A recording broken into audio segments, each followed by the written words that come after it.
To any young person, a single pimple or blemish is enough to throw them into a state of frustration and distress. Yet to my friend Basit, this would be the least of his concerns.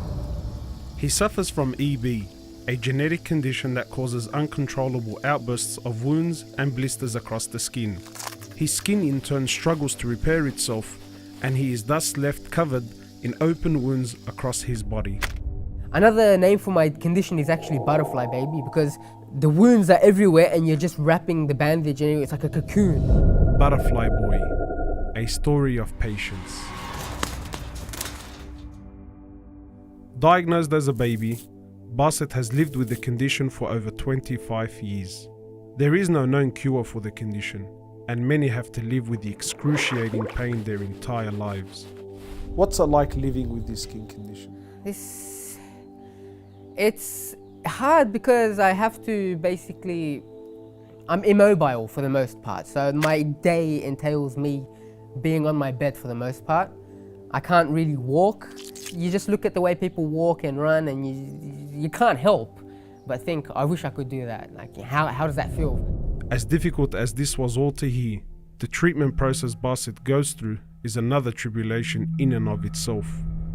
For hours on end, he sits like this, cutting, wrapping, bandaging, and applying ointment just to maintain the status of his condition. Basit, do you do this every day? Every day. If I don't do it every day, it passes and oozes and smells and stuff, so I've got to do it every day. On a bath day, it takes 6 hours. On a normal everyday thing, it takes like 4 hours. I couldn't fathom the magnitude of what he goes through every single day.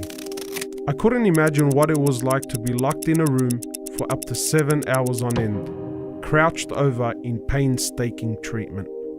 It kind of reminded me of the story of Ayub, the great prophet of Allah, who was also afflicted with an agonizing skin condition that left him bedridden and outcasted from society. Yet despite it all, his heart was able to remain firm, a challenge that Basit finds himself facing every single day. How important is faith to you in your condition? I think without faith,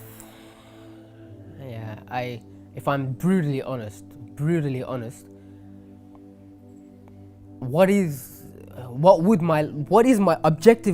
my life without faith? I would have considered suicide a long time ago, because I don't know. For me personally, I'm speaking to myself. It's just all of going through all of this pain, the day by day, going through these hours of just hardship and pain and suffering, and seeing others like suffer because of you as well, to a certain extent.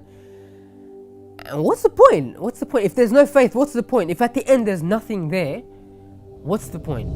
Islam gives meaning and purpose to his suffering like nothing else could.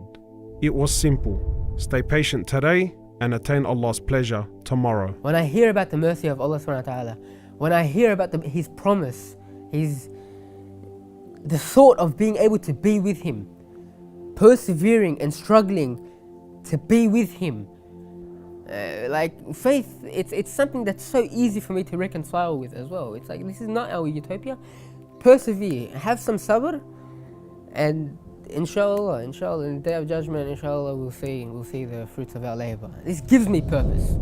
The perseverance Basit shows is nothing short of inspiring. He understands that life is a test, and he's in a race to stay steadfast until the very end. 2 years ago, Basit's older brother Milad preceded him in this race and sadly passed away. Like Basit, Milad also suffered from EB, but in his case, it was much worse. And how was that like to lose your brother? It's really hard in that sense when you lose a part of you. Not having him around, that support, I learned so much from him. I think a lot of my ability to tolerate and my strength comes from seeing him being so much worse than I am. When I would think of how much he would suffer and struggle, and it's just, Allah subhanahu wa ta'ala chose both of us. He just picked us out from all of the creation, just picked us out and just giving us bonus points. In the day of judgment, inshallah, for him especially, imagine the rank that he would be with his patience as well that I witnessed. So like when I go to his grave and I see that, it's just, I think to myself, instead of me weeping for him being gone, like he's weeping for us still chained into this struggle. Throughout his tribulation, Basit has managed to stay firm, not only staying patient spiritually, but also in his daily affairs. He has graduated from university, made many friends, and even performed Umrah with myself a couple of years ago. But behind his story of resilience, there is also one other secret that keeps him going forward. Religion has been the bedrock of my life, but my parents are the other factor. Like, alhamdulillah for them. That's all I can say. Alhamdulillah for my parents, because they made it so I don't have to worry at all. When I have these problems and stuff like that, I can only think about these problems. In my mind, like, I don't even have to think about them. They never complain. It's so normal. They make it so normal. That normalcy is something that I'm so grateful for them. If you could give them one thing, what would it be? I pray for my parents. I pray for my parents all the time. Like, Firdaus al-A'la, if they could get Firdaus, if they could go to Jannah, more than anything, for me, for them to reunite in Jannah, more than anything, like, for us to reunite in Jannah. Because for me, deep down, I feel like this is a test, and I can feel that this is a test. And I thank Allah subhanahu wa ta'ala for making me feel that it's a test. The real life, when I will actually wake up with my family, inshallah, is in the next life. Can't forget that. I can't forget that. Basit's story is truly a modern example of patience that we can all admire and learn from. I ask Allah to raise Basit amongst the patient, to make him of those whom He loves, and of course, those who are rewarded in abundance.